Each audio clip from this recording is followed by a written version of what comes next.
शुरू करने के पहले ही मैं आपसे ये कहना चाहती हूँ कि अगर किसी पर्टिकुलर प्लांट की विंटर केयर पर आप वीडियो देखना चाहते हैं तो कमेंट बॉक्स में उसका नाम लिख दीजिएगा और मैं आपको उस वीडियो का लिंक अवेलेबल करा दूंगी। एक बात हमें हमेशा याद रखनी है कि मौसम से हम लड़ नहीं सकते हैं, पर मौसम की जो नेगेटिव इफेक्ट हैं प्लांट के, वो बेटर प्लांट केयरिंग से हम कम जरूर कर सकते हैं। विंटर केयर अगर हम प्रॉपर कर लेंगे तो हमारे प्लांट हमारे कलेक्शन में बचे रहेंगे। गर्मियां आते ही हमारे प्लांट वापस अपने बेस्ट सेल्फ में लौट जाएंगे और वो पहले जैसे खूबसूरत हो जाएंगे।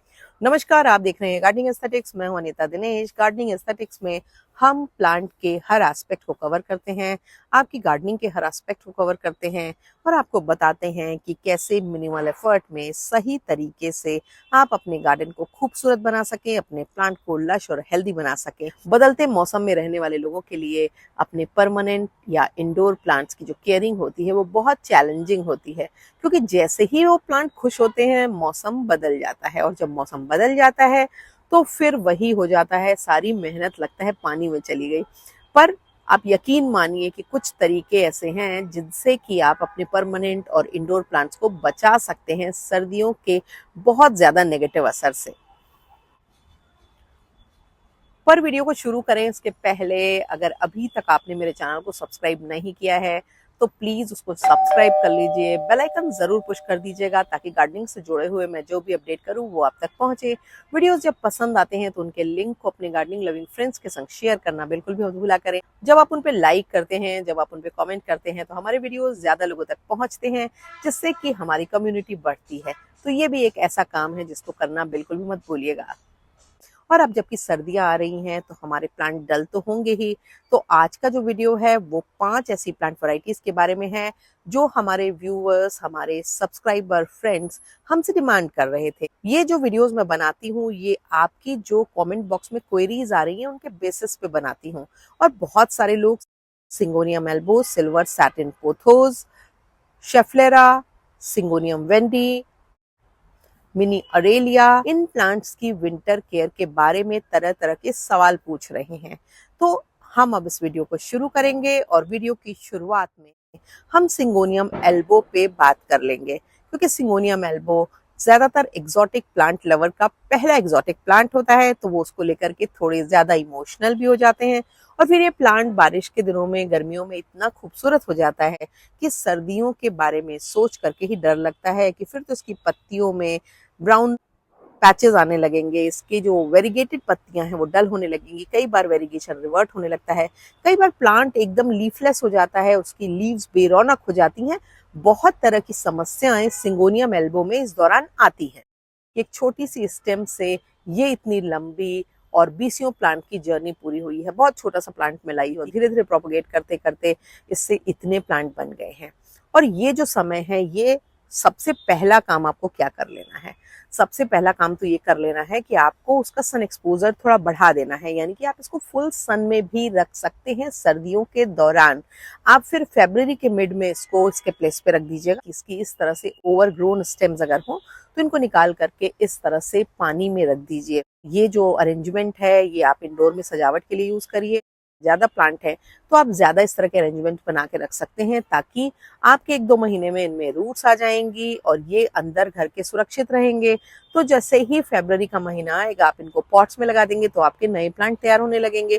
और इनकेस आपके पास एक ही प्लांट है और उसमें थोड़ी ओवर ग्रोथ है तो कुछ पोर्शंस को निकाल करके वाटर प्रोपगेशन के लिए डाल दीजिए, ताकि वो प्लांट आपके कलेक्शन में बचा रहे। क्योंकि कई बार सर्दियों में सही धूप न मिलने से ये प्लांट खराब हो जाता है, रॉट हो जाता है, मर भी जाता है। और अगर प्लांट बचा भी रह गया तो आप 2-4 और प्लांट बना लेंगे तो आपका कलेक्शन थोड़ा बड़ा हो जाएगा। तो ये 2 काम करने के बाद अभी एक फर्टिलाइजर की डोज आप इसमें डाल सकते हैं। कोई भी high nitrogen fertiliser, vermicompost और एनपीके 19-19-90 माइक्रो न्यूट्रिएंट के साथ आप अभी डाल सकते हैं। रात में या शाम को डालिए, दिन के समय मत डालिएगा, उससे पत्तियां पीली होने के चांसेस हो जाएंगे। और टॉप पर आप मल्चिंग कर सकते हैं। मल्चिंग आप मॉस ग्रास की कर सकते हैं, मल्चिंग कर सकते हैं आप राइस हस्क की, आप न्यूज़पेपर क्लिपिंग, स्ट्रॉ, कोई भी चीज मल्चिंग एजेंट के तौर पर यूज कर सकते हैं, जिसके आपके प्लांट की सॉइल गर्म बनी रहे और प्लांट में डोरमेंसी और रूट रॉट का प्रॉब्लम ना हो। प्लांट को ओवर वाटरिंग से बचाना है। अर्ली मॉर्निंग या रात में शाम के वक्त पानी नहीं देना है। दिन में किसी भी वक्त जब थोड़ी सी धूप निकल जाए तब बढ़िया सा पानी दीजिए। और पानी देने की फ्रीक्वेंसी इनकी लोकेशन के हिसाब से और इनकी सॉइल जैसी आपने बनाई है उसके हिसाब से रखिए। ऊपर की 1 इंच की मिट्टी जब सूख जाए तब आप पानी डालिए।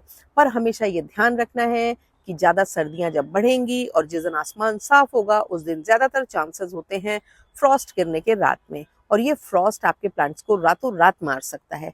इसलिए उन दिनों में आप अपने प्लांट की टॉप सॉइल को गीला कर दीजिए। जब आपकी प्लांट की टॉप सॉइल गीली रहेगी तो पानी में मौजूद जो लेटेंट हीट होती है वो प्लांट की मिट्टी को गर्म रखेगी और प्लांट के ऊपर सर्दी का असर नहीं होगा। और इनकेस अगर उसकी पत्तियां खराब भी हो गई तो उसकी रूट, उसकी स्टेम सही रहेगी। और अगर इनकी ये स्टेम सही रहेंगी तो ये दोबारा फिर से इनमें नई ग्रोथ हो जाएगी जैसे ही मौसम बदलेगा।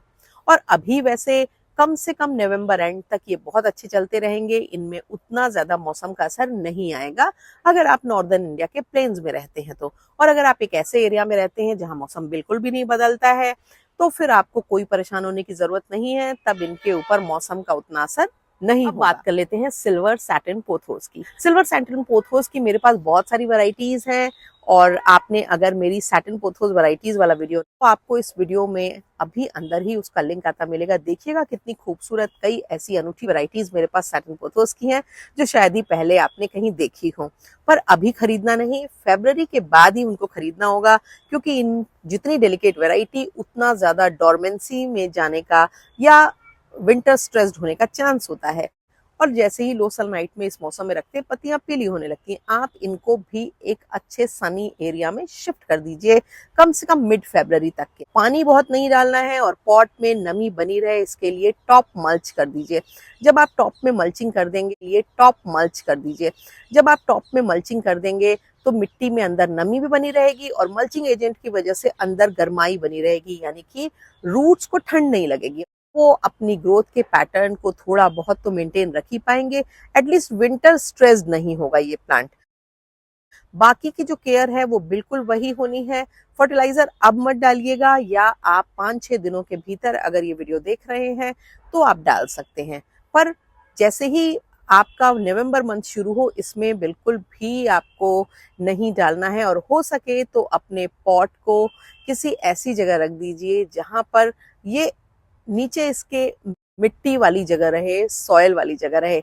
उससे भी क्या होगा कि पॉट सस्पेंडेड अगर नहीं होगा या हवा में लटकता नहीं होगा, हैंगिंग प्लांटर्स में नहीं होगा, तो उसके जो सर्वाइवल के चांसेस हैं वो बढ़ जाते हैं। इसके लिए भी वही तरीका अपनाइए कि अगर आपका प्लांट ऐसा हो और इसमें इस तरह के शूट्स निकल रहे हो तो इनमें से कुछ को कट करके किसी ग्लास जार में, लेका बॉल्स में या पानी में डाल के रख लीजिए, ताकि आपके पास 2-3 स्टेम एटलीस्ट बच जाए। क्योंकि हमेशा ये याद रखना है कि हमारे जो प्लांट्स होते हैं वो कभी भी एक जैसे नहीं होते हैं। कभी उनका एक बहुत ही पीक फेज आता है, उसके बाद उनका डाउनफॉल आता है। और हम जब किसी का प्लांट और का देखते हैं तो वो जब पीक पे होता है तभी ज्यादातर लोग डेमोन्स्ट्रेट करते हैं, हमारे जैसे लोग भी। तो आपको लगता है कि हमारे प्लांट तो हर समय ऐसे दिख रहे हैं, आपके नहीं दिख रहे हैं। नहीं, प्लांट में जब एक अच्छा सा ग्रोथ का पीरियड आता है तो फिर एक डाउनफॉल का पीरियड आता ही आता है। पर जो लोग अनुभवी हो जाते हैं, जो स्मार्ट लोग हैं, वो इन प्लांट्स की कटिंग्स को अपने पास रखते हैं, ताकि जैसे ही आपका अगला सीजन आए और अगर आपका मदर प्लांट खराब भी हो गया हो तो आप उन एक्स्ट्रा नए रूटेड प्लांट्स को अपने पॉट में एडिशनली लगा लें, नए पॉट्स में लगा लें, ताकि वो प्लांट जो आप खरीद के लाए हैं वो आपके पास है। वो है एक बहुत पॉपुलर इंडोर प्लांट जो सर्दियों में काफी हद तक कई बार खराब हो जाता है। बहुत सारे लोग ये शिकायत करते हैं कि बार उनका शेफलर का या शेफलेरा का प्लांट या अम्ब्रेला प्लांट मर गया था, तो इस बार वो क्या करें जिससे कि उनका प्लांट बच जाए। तो देखो, इसका भी बस एकमात्र सबसे अच्छा तरीका ये है कि क्योंकि एक ऐसे एरिया का प्लांट है जहाँ पर सर्दियाँ नहीं पड़ती हैं, तो उसको आदत नहीं है सर्दियों को सरवाइव कर पाने की। इसको भी आपको फुल सनलाइट एरिया में रखना है और फ्रॉस्ट से बचाना है। इसके अलावा अब कोई फर्टिलाइजर नहीं डालना होगा। पानी भी तब डालना होगा जब या तो फ्रॉस्ट गिरने वाला हो और या फिर इसकी ऊपर की 1-1.5-2 इंच की मिट्टी सूख गई हो तो थॉरोली वाटरिंग कर दीजिए। पानी दिन के वक्त डालिए, इवनिंग्स में मत डालिए, क्योंकि पानी अगर पत्तियों पे पड़ा रहेगा तो पत्तियां जल जाएंगी और जिससे आपका प्लांट खराब हो जाएगा। ग्रीन प्लांट के मुकाबले वेरीगेटेड प्लांट ज्यादा डेलिकेट होता है, तो उसकी केयर में ज्यादा सावधानियां रखनी है। कोई भी फर्टिलाइजर अब ऐड नहीं करना है। और अगर आपके पास ओपन में सनी जगह ना हो तो कोशिश करिए प्लांट को अपनी बालकनी में, जहाँ पर कवर्ड बालकनी में अच्छे से स्पेशियस जगह, जहां पर वेंटिलेशन प्रॉपर हो और प्लांट को अच्छे से धूप लगती रहे। और 2-4 दिनों में एक बार प्लांट की पत्तियों को सुबेरे धूप निकलने पर अच्छे से वॉश कर दीजिए, ताकि पत्तियों पर एक्स्ट्रा धूल न जमे, जिससे पत्तियां डल बेरौनक ना हो। चौथा प्लांट है वो है मिनी अरेलिया का। मिनी अरेलिया प्लांट के ऊपर में, जिसमें मैंने बहुत अच्छे से बताया है कि इनकी समर्स में, विंटर्स में थ्रू आउट कैसे केयर करनी है। और मेरा प्लांट कई साल से मेरे पास बहुत अच्छे से चल रहा है, जबकि पहले ये लगातार मर जाता था। इसका तरीका भी सिंपल यही है कि गर्मियों के दिनों में मैं इसको मॉडरेट सनलाइट एरिया में रखती हूँ, पर सर्दियों के दिनों में आप इसको एकदम फुल सनलाइट एरिया में, डायरेक्ट सन में रख दीजिए। और टॉप सॉइल को तब गीला करिए जिस दिन बहुत खुला आसमान हो और आपको पता है कि आज फ्रॉस्ट गिरने के चांसेस हैं, क्योंकि ये प्लांट अगर मरेगा तो फ्रॉस्ट से मरेगा। तो अच्छी चीज ये है कि अगर आपके पास टॉप कवर्ड सनी बालकनी हो तो वहां इसको रखिए, थोड़ा ज्यादा स्पेशियस एरिया में रखिए जहां पर इसको सीधी धूप मिल रही हो। फिर आप ये देखेंगे कि ये प्लांट खराब नहीं होगा। इस दौरान इस प्लांट की रिपोर्टिंग, इसमें फर्टिलाइजर डालने से बचिए। पानी बहुत ज्यादा मत डालिए, यानी कि रेगुलर मत डालिए। जब ऊपर की 2 इंच की मिट्टी सूखे तब पानी डालिए, या फिर जिस दिन आपको अंदेशा हो फ्रॉस्ट गिरेगा तब पानी डालिए। और फिर आप देखिए ये प्लांट आपका बहुत लंबे समय तक आपका साथ निभाएगा। हाँ, ये जरूर ध्यान रखना है कि ये सोच करके कि प्लांट खराब हो रहा है, डल हो रहा है और उसमें फर्टिलाइजर डाल दे, तो ऐसा नहीं करना है, क्योंकि कुछ एक पत्तियां थोड़ी ब्राउन भी होंगी, थोड़ी गिरेंगी भी, थोड़ी सी ढीली भी दिखाई देंगी, उतना प्लांट वाइब्रेंट नहीं दिखाई देगा। पर अगर आप इसको सीधी डायरेक्ट धूप में रखेंगे तो यकीन मानिए ये प्लांट के ऊपर मौसम का बिल्कुल भी असर नहीं होगा। अब लास्ट में हम बात कर लेते हैं सिंगोनियम वेंडी की। और ये प्लांट तो मेरे शॉर्ट्स और मेरे वीडियोस के इसके बारे में इतनी ज्यादा क्वेरी आती है, क्योंकि मैंने भी महसूस किया है सिंगोनियम की बाकी वेराइटीज के मुकाबले सर्दियों का सबसे बुरा इसके ऊपर असर पड़ता है। पर आप यकीन मानिए कि कई सालों से मैं इसको बचा लेती हूँ, और फिर जैसे ही मौसम ठीक होता है इसमें रीग्रोथ शुरू हो जाती है। और उसका तरीका है, एक तो आप तो किसी बड़े पॉट में जिसमें ज्यादा मिट्टी हो उसके अंदर रख दीजिए, यानी कि नीचे से इसमें हवा न लगे, सर्दियों की ड्राई विंड न लगे और सर्दियों की ठंड इसको महसूस ना हो। फिर आप देखिए आपका प्लांट बहुत अच्छा चलेगा। फर्टिलाइजर नहीं डालना है। अगर इसके लंबे शूट्स निकले हुए हों तो 2-4 को प्रोपगेट कर लीजिए, पानी में कर लीजिए, लेका में कर लीजिए, और या तो पानी की बोतल में डाल करके सनी एरिया में रख दीजिए, जहां पर इसमें रूट्स बनी रहेंगी। और बाद में आप अपने वेल रूटेड प्लांट को मौसम बदलने के बाद नए पॉट में या सेम पॉट में ट्रांसफर कर लीजिए, कि आपके पास ये प्लांट बचा रहेगा। क्योंकि कई बार ये प्लांट खराब होता है। एक बात को आप ध्यान रखिए कि ये प्लांट मरता जल्दी नहीं है।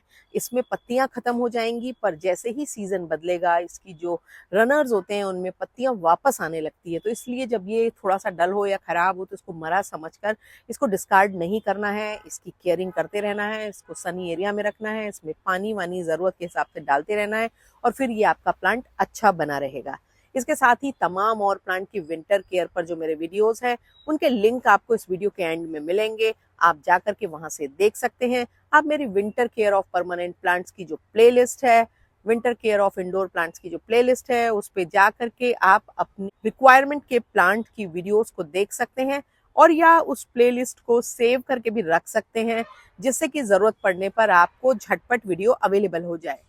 आशा है आपको वीडियो पसंद आया होगा। किस और प्लांट की विंटर केयर पर आप बात सुनना चाहते हैं, वीडियो देखना चाहते हैं, कमेंट बॉक्स में जरूर लिखिएगा। Thank you very much.